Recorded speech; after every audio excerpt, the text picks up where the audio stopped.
Hey guys, it's Miss Cassidus. Hope everyone's doing well. So this week we are going to be reading a story that's called From Mississippi Solo. It is in the form of a memoir and it was written by Eddie Harris. So our essential question remains the same for this unit. What does it mean to be in harmony with nature? We are going to go straight to analyzing a memoir because I want to make sure that everyone understands exactly what a memoir is. A memoir is a form of autobiographical writing in which the author shares his or her personal experiences and observations related to significant events and people. Memoirs are often written in the first person. Authors of memoirs often do the following. 1. Talk to readers using informal language and sharing personal feelings. 2. Recall actual events and emphasize their reactions to them. And 3. Show how the experiences affected their attitudes and lives. So a little bit more that you can find in this genre are these following elements. Focus on past events that are meaningful to the author, reveals the author's thoughts and feelings about past events, is told from the first person point of view. We mentioned that before. What does that mean? It means that they're going to use pronouns such as I, me, and my because they're focusing mostly on themselves. May address readers as you, as if conversing with them. That means that when you guys are reading a memoir, there's a possibility that you'll see that the writer themselves not only focuses on their perspective, but they're also looking at you as a reader. Now, another thing that we're going to be able to find in Mississippi Solo is figurative language. We've seen this before, so kind of like a recap for us. Figurative language is an imaginative use of words to express ideas that are not literally true, but that convey meaningful and sometimes emotional ideas. Compare these common kinds of figurative language. So these are the most common that you'll find in writing are similes, metaphors, and personification. Simile, we've talked about it before. Like I said, I'd like to recap for us. It's a comparison of two unlike things, things that are not alike, using the words like or as. Here's an example. Clouds rolled overhead in wild swirls like batter in a bowl. This comes from paragraph 5 of Mississippi Solo. What effect does it have on a reader? It gives you a vivid image of a changing sky.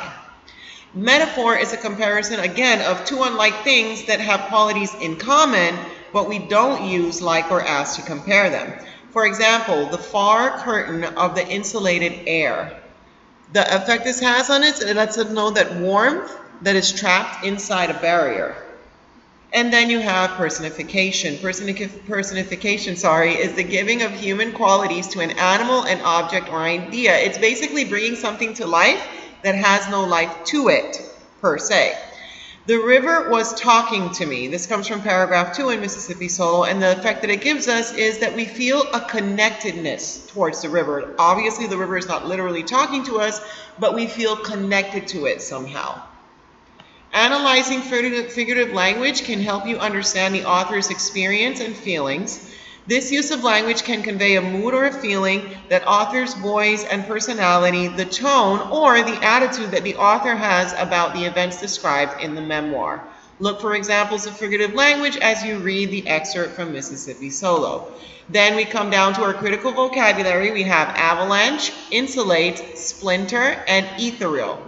Now you're going to take those words, put them inside of these sentences or add them to the sentences, check to see if you got them right, and then send it to me as an assignment. Now, I thought it would be a good idea for you guys to watch a video on how to write memoirs since we will be doing this in class.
So I hope that gave you guys an idea of what can go into writing a memoir.